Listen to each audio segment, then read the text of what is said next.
Idalayo po natin itong Pandawan Fishport dito sa Rosario, Cavite para nga po malaman or alamin natin kung paano ba yung tamang pagbili ng mga sariwang isda at shellfish. Unahin na po natin, kasama natin si Miss Evie Dinapo, OIC ng Post-Harvest and Marketing Division ng Bureau of Fisheries and Aquatic Resources Region 4A. Good morning! Good morning, La. Ma'am, paano natin malalaman ang isda po ay sariwa? Anong mga dapat tandaan? Yung mata kailangan maliwanag, tapos yung hasang niya kailangan pula. Okay, mapula dapat ang hasang. Yan. Oo. Okay, Mapula mapula ang siya. hasang. Okay, ito naman po sa ating tilapia. Yung kaliskis kailangan nakadikit pa. Dikit pa siyang lahat. Ayan, okay. Pagdating po sa shellfish na, ano naman ang mga dapat tandaan sa seafood? Kailangan dikit pa yung ulo sa katawan at saka yung shell niya nakadikit pa. Hindi siya natatanggal.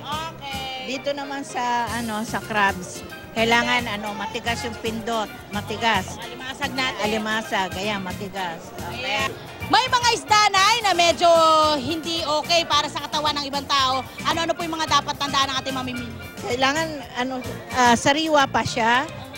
Ang Yung laman mga tuna-like, tuna-like species. Sariwa pa siya. Tapos yung hasa niya, ganun din. Mapula Mapula rin. And kailangan mapula pa rin siya. Ano ba pwedeng mangyari pag medyo hindi na sariwa? Bilasan na yung tuna, yung tulingan, makakahilo ito at makakakos ng kati-kati sa taong may allergy. Okay, maraming salamat, Miss Evie. Tandaan niyo mga kapuso, sariwa ng hindi mga wawa. Balik mo muna tayo, dumatay. Si Wancho muna tayo. Kay Wancho tayo. Anong meron kay Wancho? Sariwa. Maraming salamat, Aling Love. At nandito pa rin tayo sa Rosario, Cavite Fishport, kung saan kasama natin ang 5 batikang chef na magtatagisa ng kanilang mga galing sa seafood war ngayong umaga. Sina Chef Winston Luna, Chef Napsol, Chef Michelle Adriliana, Chef Jay Melo, and Chef Jam Melchor. So may tanong ako, ano ba talaga yung seafood war?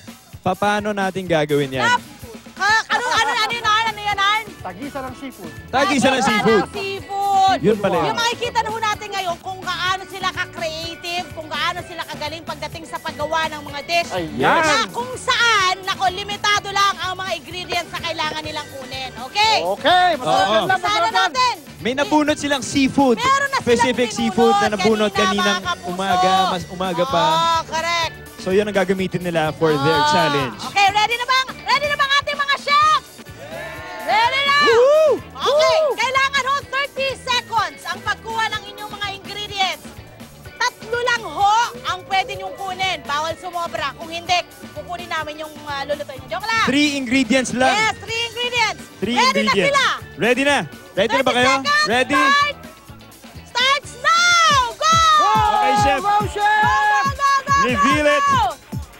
Mamaya i-reveal nila kung ano yung mga nakuha Get nila. your Ano yung mga ingredients. nakuha na. Pag nilapitan natin, ipapareveal natin sa kanila kung ano yung mga nakuha. Actually, malalaman din natin yan. Yes. Aba, si Chef Michelle may kinuha ng bawang. Hindi pwedeng mawala yung bawang. Si Okay, Chef okay. Nat, mantika at Talong. Si Chef Winston, itlog, bawang, sibuyas. Alam na alam ang kukunin. Ano nakuha mo, Chef Winston? Itlog, sibuyas. Okay, nako! Oy, Dan! Tapos na po! Opya. Hoy! Shh! Wala nang kukuha! Shh! Okay. Magsipahin Time's up, daw kayo. time's up, time's Pati up. pala mga chef, matitigas ang ulo. Nako, Ayan na. excited na Ayan ako. Okay, yung ano nakuha ni Chef? Chef Vincent, anong kailangan mo? Anong nakuha mo? Anong nabunot mo? Kumuha akong bawang sibuyas. Para sa anong nabunot mo? Ang plano ko gumawa ng improvised na crab cake. Crab! So sa kanya po yung crab, mga Crabs. kapuso. Crab! Chef. Alimasag! Okay, si Chef na. Chef na, paano pong nabunot nyo at ano pong plano nyong gawin?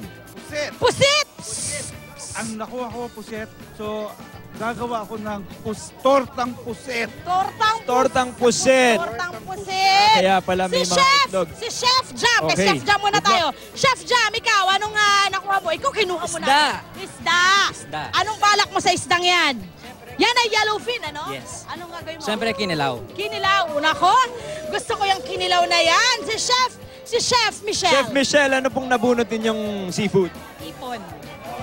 So ano pong balak ninyo sa naluto? Stir-fried prawns in oyster sauce. Oh, exciting! Ipon. Ipon. At si Chef Melo, kayo? Tahong. Yes!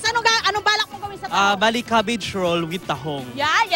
Wow, Yarap! napakasarap. Gutom na ako, ate.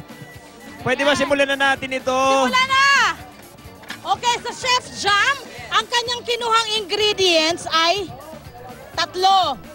Sibuyas, meron ka pang ganito, at meron kang... Luya. Siyempre, hindi pwedeng mawala po sa kinilawang luya. Yan ho ang nagpapasarap dyan. Okay? Si Chef Melo, inuumpisahan ng hiwain.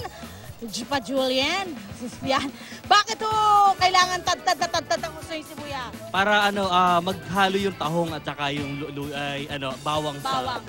Okay, so ang inyo, itlog, sibuyas, cabbage. Okay, okay. Kasi itong pwede na. Chef Michelle. Chef Michelle. Ano ginagawa ni Chef Michelle ngayon? Ayan. Dinidikdik na niya yung ating bawang. Ito kasi yung mabilis na way para balatan yung bawang. Actually, hindi ito yung proper way, pero pag mabilisan, ito na yung pang Girl Scout. Kasi nasa work ka eh. Eh, may natututunan na ako. Yung So, ganun pala. kinuha niya bawang, kamatis. Ayan. At syempre, Good luck, Chef. nandito si Chef, bawang din, luya, at meron siyang gata. At syempre mamaya, si Chef, meron siyang mantika. At yung squid niya.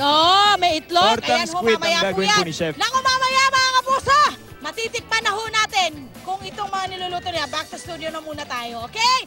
Ang magiging nila, yung mga tao dito, sila yung kakain. Oo. Okay, kaya pagbutihan nyo, mga tao yung kakain dito. Mga puyat yung mga yan. Woo! Woo! Go, chefs! We had a summer flame, Si Arn, gutom na raw. Arn. and I told